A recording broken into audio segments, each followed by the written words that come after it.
Baik, bismillahirrahmanirrahim. Assalamualaikum warahmatullahi wabarakatuh. Jumpa lagi dengan saya di Abil Maiwa Channel. Jadi teman-teman, channel ini adalah merupakan channel pendidikan tempat kita berbagi tentang aplikasi pendidikan, Microsoft Office, serta tips dan triks komputer. Jadi pada video kali ini Bapak Ibu ya, kembali lagi admin akan mencoba mengupdate ya informasi yang admin dapatkan di Instagram terkait alur dan panduan pendaftaran P3K di SSC BKN ya. Di sini sudah ada titik terang ya terkait bagaimana alur panduan pendaftaran P3K di SSCASN.BKN. Jadi Bapak Ibu bisa perhatikan sedikit bahwasanya untuk alur data pelamar, seluruh pelamar itu diharuskan terdeteksi di Dapodik ya, atau di database BKN, yang mana nantinya data itu akan ditarik dari Dapodik dan SIM P3K untuk mendeteksi P1, P2, P3 dan pelamar umum ya. Tentunya ini pendeteksian itu akan berlangsung secara otomatis. Jadi nantinya sistem Dapodik dan SSCASN dan Dukcapil itu akan terintegrasi ya, sehingga dapat mendeteksi secara otomatis kategori pelamar prioritas 1, prioritas 2 dan prioritas 3 ataupun pelamar umum Bapak Ibu ya sekalian, seperti itu ya. Oke, nah terkait dengan alur dan panduan pendaftaran P3K di SSCASN, Bapak Ibu bisa memperhatikan sedikit informasi di video ini, bahwasanya untuk panduannya terkait pendaftaran di SSCASN, Bapak Ibu bisa perhatikan. Bapak Ibu untuk P2, guru yang terdaftar sebagai XTHK 2 dan guru honorer sekolah negeri yang aktif mengajar 3 tahun.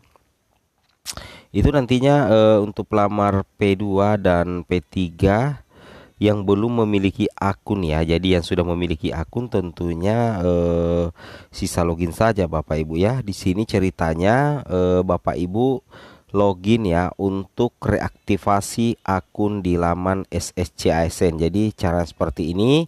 Kemudian nantinya pemutakhiran data ya, biodata diri, kemudian memilih formasi untuk mengikuti seleksi, kemudian melanjutkan resume pendaftaran, dan ada di sini portofolio.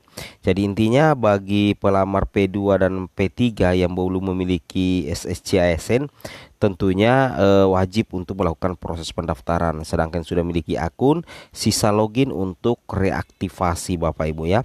Nah, bagi yang belum memiliki akun, di sini posisinya Bapak Ibu sisa melakukan pembuatan akun ya.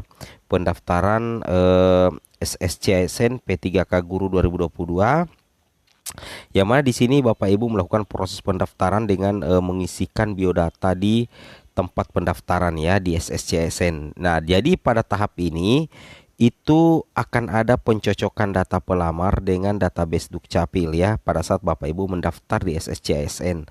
Yang pertama, data-data yang perlu Bapak Ibu perhatikan adalah nomor induk kependudukan atau NIK, kemudian nomor kartu keluarga, nama lengkap, tempat lahir dan tanggal lahir. Kemudian pastikan memasukkan data ya. Jadi ingat, data yang Bapak Ibu masukkan itu sesuai dengan KTP pelamar, KTP Bapak Ibu sendiri ya, seperti itu. Nah, ini untuk pembuatan akun ya. Beda kalau yang sudah memiliki akun itu sisa login Bapak Ibu ya. Nah, di sini pada saat Bapak Ibu sudah melakukan pembuatan akun, nantinya Bapak Ibu akan mencetak kartu informasi akun ya. Nah, setelah selesai proses pembuatan akun, Bapak Ibu baru bisa login di sini. Nah, jadi Bapak Ibu bisa login di sini ya. Ceritanya di sini Bapak Ibu bisa login. Nah, di sini apa namanya ya, pemilihan jenis seleksi dan pengisian biodata ya. Setelah selesai proses pendaftaran akun, silakan login di https daftar sscasnbkn.co.id menggunakan nick dan password yang dibuat pada tahap pendaftaran ya. Nah, jadi seperti itu Bapak Ibu ya. Nah, login ya, login pendaftaran di sini apabila Bapak Ibu sudah melakukan proses pendaftaran. Kemudian kita lanjut lagi Bapak Ibu. Di sini Bapak Ibu perlu perhatikan ya, ada beberapa alur ya untuk seleksi pelamar prioritas 2 dan 3.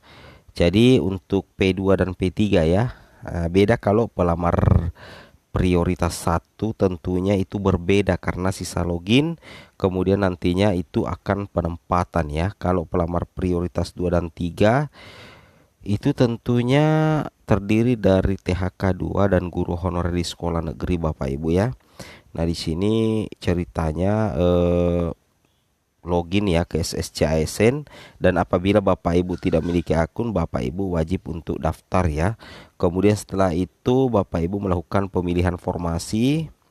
Nah, setelah itu ada seleksi administrasi, kemudian sanggah administrasi, kemudian ada pengumuman seleksi administrasi, kemudian ada seleksi kompetensi ya, kemudian sanggah kompetensi, kemudian pengumuman seleksi kompetensi. Guru dengan nilai tertinggi lulus sekolah induk selama ada kebutuhan ya. Kalau misalnya ada masih ada tersedia kebutuhan, maka Bapak Ibu bisa mengisi formasi tersebut. Karena yang diprioritaskan pertama kali tentunya itu adalah pelamar prioritas 1. Bapak Ibu perlu ketahui bahwasanya untuk seleksi kompetensi itu untuk P2 dan P3 itu bukan tes CAT UNBK Bapak Ibu ya. Ingat, bukan tes CAT UNBK, tapi itu adalah seleksi observasi atau seleksi kesesuaian. Bapak Ibu perlu pahami bahwa pelamar P2 dan P3 yang sudah memiliki akun itu sisa login Bapak Ibu ya. Itu sisa login, dan apabila belum punya akun, Bapak Ibu daftar akun baru ya, seperti itu. Kemudian di sini Bapak Ibu perlu pahami P2 ya. Di sini bagi yang belum memiliki akun, bagi pelamar prioritas 2 itu wajib seperti mekanisme sebelumnya, itu melakukan pendaftaran akun, kemudian login, pengisian biodata dan unggah dokumen, pemilihan formasi, kemudian melakukan resume dan menyelesaikan portofolio. Seperti itu ya. Itu bagi pelamar THK 2 dan P2 dan P3 yang belum memiliki akun pastinya Bapak Ibu ya. Oke. Kemudian kita lanjut lagi. Di sini Bapak Ibu perlu perhatikan untuk pendaftaran akun ya, Bapak Ibu perlu menyiapkan nomor induk kependudukan NIK, nomor kartu keluarga, nama lengkap, tempat lahir, dan tanggal lahir. Itu data-data harus wajib valid ya bagi pelamar umum P2 dan P3 yang belum memiliki akun pastinya. Beda halnya kalau yang sudah memiliki akun ya. Nah, seperti itu. Kemudian bagaimana dengan pelamar prioritas 1? Nah, Bapak Ibu, untuk pelamar prioritas 1 itu kami tidak terlalu bahas karena itu simpel sekali Bapak Ibu ya. Atau kita coba cek dulu untuk pelamar. Nah, untuk pelamar prioritas 1, ketikkan di sini itu Bapak Ibu login ulang ya untuk pelamar prioritas 1. Setelah itu di sini tertulis pemilihan formasi prioritas 1.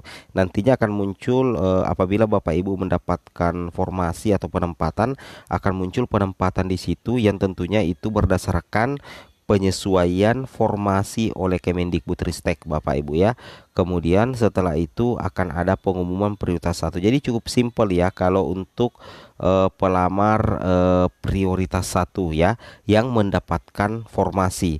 Tetapi bagaimana tutorialnya apabila Bapak Ibu pelamar prioritas 1 itu tidak mendapatkan formasi di SSCASN ya, seperti ini.